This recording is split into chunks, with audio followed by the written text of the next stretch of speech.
Bulletin की शुरुआत बड़ी और अहम जानकारी के साथ इस वक्त बेहद बड़ी खबर सामने आ रही है। बड़ी खबर, अहम जानकारी आपको दे रहे हैं लखनऊ से। ये बड़ी खबर लखनऊ से इस वक्त की सबसे बड़ी और अहम जानकारी आपको दे रहे हैं। बड़ी खबर, अहम जानकारी लखनऊ से। कोल्ड स्टोरेज में अमोनिया रिसाव से धमाका हुआ है। 2 लोगों की मौत हो गई, 4 लोग गंभीर तौर पर घायल हैं। हालत गंभीर बताई जा रही है। विस्फोट से कोल्ड स्टोरेज के परखच्चे तक उड़ गए। बेहद बड़ी खबर आपको लखनऊ से बता रहे हैं। हादसे के वक्त 20 से 25 मजदूर यहां पर काम कर रहे थे जिस वक्त यह हादसा हुआ है। घायलों को अस्पताल में भर्ती करा दिया गया। तो चलिए खबरों में आगे बढ़ते हैं। कृषि कानून के विरोध में आज कांग्रेस की राष्ट्रीय महासचिव प्रियंका गांधी वाड्रा मेरठ में किसानों की महापंचायत में शामिल होंगी। मेरठ में किसान महापंचायत को लेकर कांग्रेस के कार्यकर्ताओं ने तैयारियां पूरी कर ली हैं। पश्चिम उत्तर प्रदेश में कई किसान महापंचायत कर चुकी प्रियंका गांधी अब मेरठ में भी राजनीतिक जमीन तलाश रही हैं। गौरतलब आपको बता दें कि यह है कि पश्चिम उत्तर प्रदेश में महापंचायतों का जो दौर है कांग्रेस की तरफ से लगातार जारी है। पश्चिम में यूपी में प्रियंका की यह 5वीं महापंचायत होने वाली है। तो प्रेम शंकर हमारे संवाददाता फोन लाइन पर जुड़ चुके हैं हमारे साथ में। प्रेम शंकर, क्या कुछ अपडेट है आपके पास? जी देखिए, प्रियंका गांधी की जो रैली है वो आज दोपहर लगभग 1 बजे प्रस्तावित है और नेशनल हाईवे नंबर 58 से प्रियंका गांधी मेरठ में पहुंचेंगी। और उससे पहले जो कांग्रेसी हैं उन्होंने पूरी रैली की जो है तैयारियां पुख्ता तौर पर कर ली थी। और 2 दिन पहले ही जो इस प्रेस कॉन्फ्रेंस कांग्रेस के लोगों ने की थी मेरठ में, उसमें जानकारी दी थी कि जो ये रैली है इसका नाम किसान पंचायत रखा गया है। लेकिन जो एक सवाल हमने जब उनसे पूछा कि अगर किसानों की रैली है और किसान पंचायत का नाम दिया गया है तो जिस जगह पर ये रैली की जा रही है वहां पर किसान विरोधी कानूनों का बिल्कुल भी विरोध नहीं कर रहे हैं, वो इनके समर्थन में है, ना ही कोई आक्रोश है किसानों में। तो ऐसी जगह पर इस तरह की रैली करने का क्या औचित्य है? तो क्या जवाब रहा प्रेम? तो उस पर उन्होंने, जो कांग्रेस के लोग जो मेरठ में मौजूद थे, उन्होंने इस मामले पर चुप्पी साध ली। और उन्होंने एक चीज और बताई है कि जो मेरठ में जो रैली है उसमें करीब 20 से 25 हजार लोग शामिल होंगे, लेकिन वो कहाँ से आएंगे, कैसे आएंगे, इस पर वो कोई पुख्ता जवाब नहीं दे पाया है। इतना जरूर है कि 20 से 22 हजार लोगों को जमा करने के लिए करीब 40 से 45 बसों का इंतजाम किया गया है, जो मेरठ से आसपास के जो जिले हैं, बागपत हुआ, बिजनौर हुआ, हापुड़ है, सहारनपुर है, मुजफ्फरनगर। बहुत बड़ी जानकारी आपने दी है प्रेम शंकर। चलिए बहुत बहुत शुक्रिया हमारे साथ जुड़ने के लिए, हम जानकारी ग्राउंड जीरो से साझा करने के लिए। तो खबरों में आगे बढ़ते हुए आपको बताएं कि मोहनलालगंज से बीजेपी सांसद कौशल किशोर के बेटे आयुष की पत्नी ने सांसद कौशल किशोर पर गंभीर आरोप लगाए हैं। खुद पर गोली चलवाने के बाद से आयुष फरार है। आयुष की पत्नी का कहना है कि सांसद ने ही आयुष को फरार करवाया है। आयुष की पत्नी ने बताया कि इस वक्त वो दिल्ली में सांसद आवास में छिपा हुआ है। पत्नी ने कहा कि उसकी आयुष से फोन पर बात हुई है। इस दौरान उसने कहा कि वो अब उसे साथ नहीं रख सकता। पत्नी ने बताया कि आयुष ने उसके सामने ही सांसद को ये बताया था कि वो खुद पर गोली चलवाएगा और चंदन गुप्ता समेत दूसरे लोगों को फंसा देगा। आयुष की पत्नी ने यह भी बताया कि आयुष का चंदन गुप्ता नाम के व्यापारी से लगातार विवाद चल रहा था। तो अनूप हमारे संवाददाता लखनऊ से लाइव जुड़ चुके हैं हमारे साथ में। अनूप, क्या कुछ अपडेट आपके पास इस पूरे मामले में, क्योंकि जिस तरीके से आयुष की पत्नी ने खुलासे किए हैं वो बेहद खतरनाक खुलासे हैं। देखिए पूजा, पूरे मामले में जिस तरीके से आयुष की पत्नी से मेरी कल बात हुई विस्तार से, तो उनका कहना था कि जिस तरीके से आयुष से उनकी शादी हुई थी उनके परिवार के खिलाफ थी, जो सांसद हैं कौशल किशोर उनके खिलाफ थी, और इसी वजह से दोनों ही अलग घर से रह रहे थे अपने माता पिता से। आर्थिक संकट था उनके परिवार में, इसी वजह से जो आयुष था चूंकि सांसद का बेटा था, इस वजह से विवादित जमीनें जो होती थी उन पे कब्जा करवाना, उनको किसी न किसी प्रकार से अपनी धौस को आपको उसको सल्टाना, ये सब उसका काम हो चुका था। इसके साथ में और भी लोग काम करते थे और उसमें बंटवारे को लेकर जिस तरीके से कुछ विवाद चला था, पैसे को लेन देन को लेकर के विवाद चल रहा था, जिसमें चंदन गुप्ता का नाम सामने आया था। चंदन गुप्ता और आयुष की दांत काटे दोस्ती थी, कभी हुआ करती थी, और वही चंदन गुप्ता ने आयुष को अपना पिस्टल रखने के लिए दिया था सुरक्षा को लेकर के।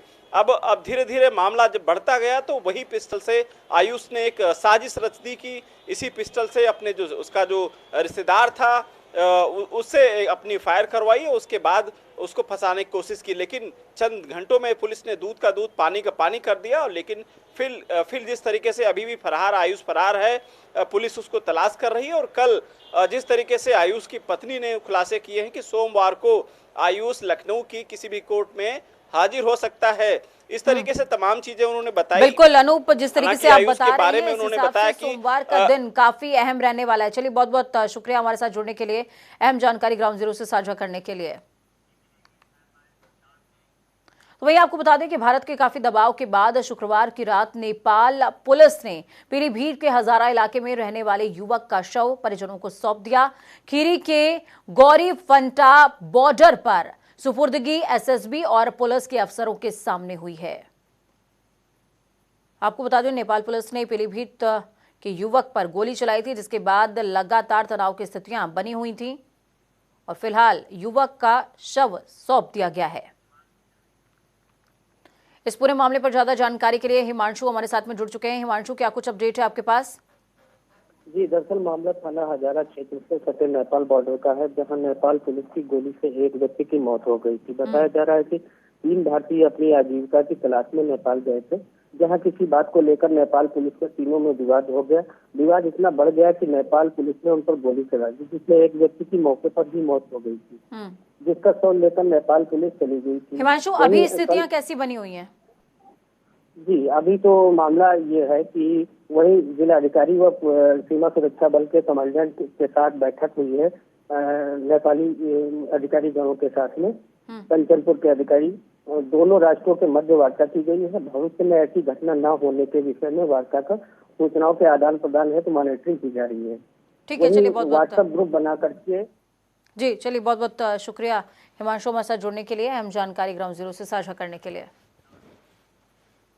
बेरोजगारों को एक बार फिर से जालसाजों ने अपना निशाना बनाया है। इस बार चौधरी चरण सिंह अंतर्राष्ट्रीय एयरपोर्ट पर प्रोटोकॉल अफसर और ग्राउंड स्टाफ की भर्ती के लिए ऑनलाइन के लिए कई युवकों से पंजीकरण शुल्क वसूल किया गया।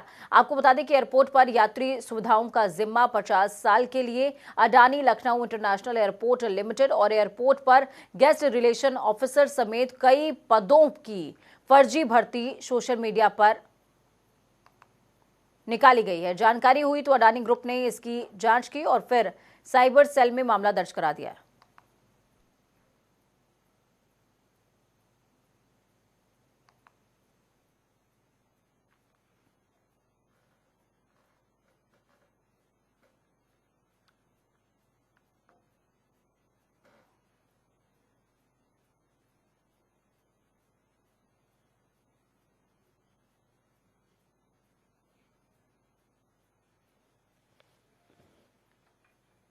तो आपको बता दें कि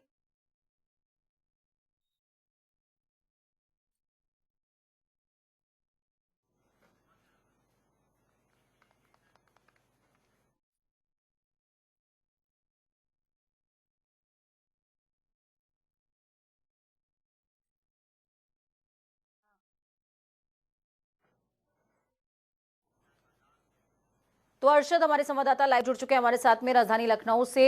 अरशद, सबसे पहले आप बता दीजिए कि क्या कुछ पूरा मामला है, किस तरीके से जालसाजों ने ये पूरी तैयारी करी थी और अडानी ग्रुप ने अभी तक क्या कुछ कार्रवाई करी है और पुलिस की तरफ से क्या कार्रवाई हुई है? बिल्कुल, आपको बता दें कि जब से एयरपोर्ट अडानी ग्रुप के हाथ में आया है तब से ठगी वालों को भी हौसले बुलंद हो गए हैं। एयरपोर्ट पर नौकरी के नाम को लेकर के हजारों सैकड़ों लोगों से ठगी की है और यहाँ नौकरी दिलाने के नाम पर लोगों को। चलिए ठीक है अरशद, आपकी आवाज अब तक नहीं पहुंच पा रही है। बहुत बहुत शुक्रिया हमारे साथ जुड़ने के लिए, अहम जानकारी ग्राउंड जीरो से साझा करने के लिए। तो आपको बता दें, यूपी में होने वाले पंचायत चुनावों के लिए जारी आरक्षण को लेकर लोगों में लगातार नाराजगी है। लोग प्रस्तावित आरक्षण पर सवाल उठा रहे हैं। लोगों ने आपत्तियां दर्ज कराते हुए अपनी ग्राम पंचायतों में आरक्षण को बदलने की मांग की है। प्रस्तावित आरक्षण को लेकर तीसरे दिन भी आपत्तियों का दौर लगातार जारी रहा। तीसरे दिन 176 आपत्तियां आई हैं। आपको बता दें कि जिला पंचायत के प्रस्तावित आरक्षण को लेकर डीपीआरओ, कलेक्ट्रेट, कंट्रोल रूम और सभी खंड विकास कार्यालयों में 8 मार्च तक आपत्तियां दर्ज कराई जाएंगी।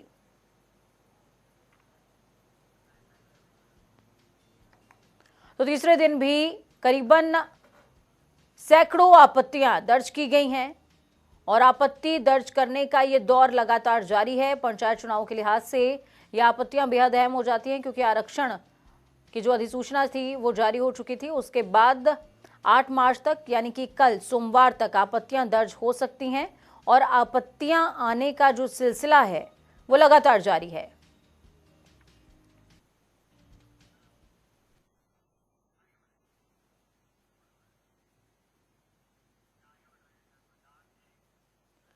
तो खबरों में आगे बढ़ते हुए आपको बताएं कि विकास दुबे के कई करीबियों के असलहा लाइसेंस भी अब निरस्त होंगे। एसआईटी की टिप्पणी के बाद जिला प्रशासन ने कई और करीबियों के आर्म्स लाइसेंस की जांच कराने का फैसला लिया है। पुलिस अब अपने स्तर से ग्रामीण इलाकों में फिर से लाइसेंस की जांच कराकर संदिग्धों के लाइसेंस निरस्त करवाएगी। आपको बता दें कि विकास के करीबियों की संख्या काफी ज्यादा है, इसके बावजूद सिर्फ 28 असलहा लाइसेंसों को निरस्त किया गया है।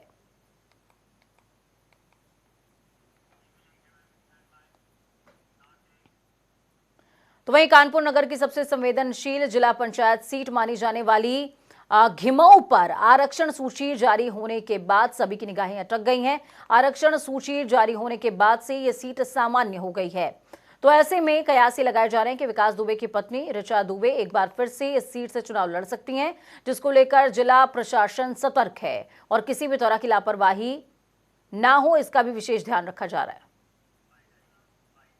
मैंने वैसे देखा है कि उनमें कोई दहशतगर्द की बात तो नहीं थी, लेकिन उनके लोकप्रियता लोग चाहते थे, वे न्यायिक थे, किसी को सताया नहीं, किसी गरीबों को भी नहीं सताया ना।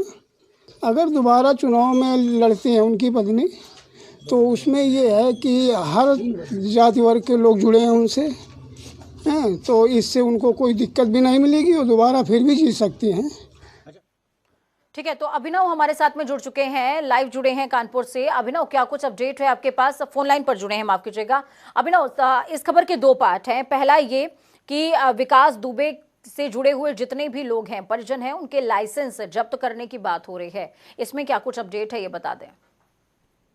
जी, आपको बता दूं कि पिछले कई दिनों से ये प्रक्रिया चल रही थी कि आखिर विकास दुबे को इतने भारी मात्रा में कारतूस कहां से प्रोवाइड होते थे। तो जांच में सामने आया था कि विकास दुबे के कई ऐसे रिश्तेदार थे जो अपने लाइसेंस पर कारतूस लेकर विकास दुबे को उपलब्ध करवाते थे। इसके बाद एडीएम सिटी अतुल कुमार ने पुलिस विभाग को एक पत्र जारी किया है और विकास दुबे के सभी रिश्तेदारों के लाइसेंस के निरस्तीकरण के आदेश कर दिए हैं। जी, ठीक है।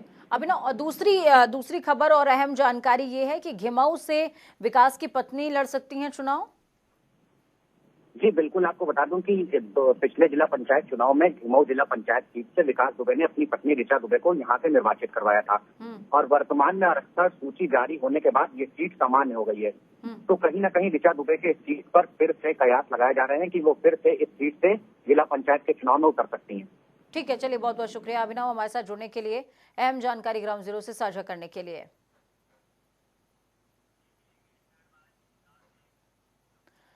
तो खबरों में आगे बढ़ते हुए आपको बताएं, ये खुशखबरी है। जी हां, लखनऊ विश्वविद्यालय देश का पहला विश्वविद्यालय बनने जा रहा है जहां मल्टी एग्जिट एजुकेशन सिस्टम लागू होगा। इसके लागू होने पर अगर विद्यार्थी ग्रेजुएशन में पहले साल के बाद पढ़ाई छोड़ दे तो उसे सर्टिफिकेट मिलेगा, दूसरे साल के बाद पढ़ाई छोड़ने पर डिप्लोमा मिलेगा और अगर वो 3 या फिर 4 साल की पढ़ाई पूरी करता है तो उसे डिग्री मिलेगी। इसके अलावा मध्य प्रदेश सरकार ने लखनऊ विश्वविद्यालय से अपने यहाँ राष्ट्रीय शिक्षा नीति को लागू करने में मदद मांगी है। लखनऊ विश्वविद्यालय के लिए ये बेहद बड़ी उपलब्धि है।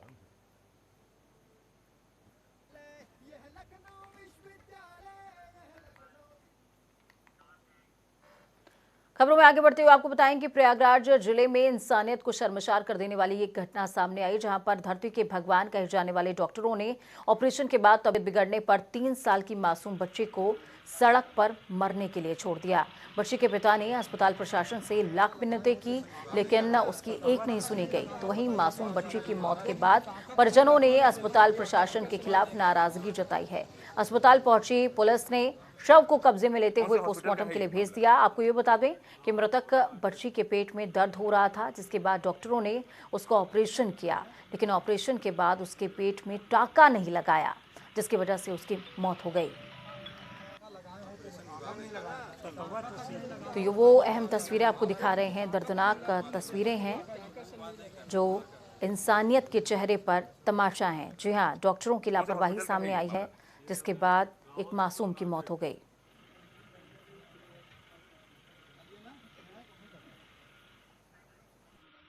आज हम ये 4 तारीख को यहाँ लेके आए, 1.5 घंटा बच्ची जिंदा थी और इसको लेके आए, यहाँ गेट के पास खड़े थे, गेट के अंदर ताला बंद कर दिया, बोले किसी को अंदर नहीं आने देंगे।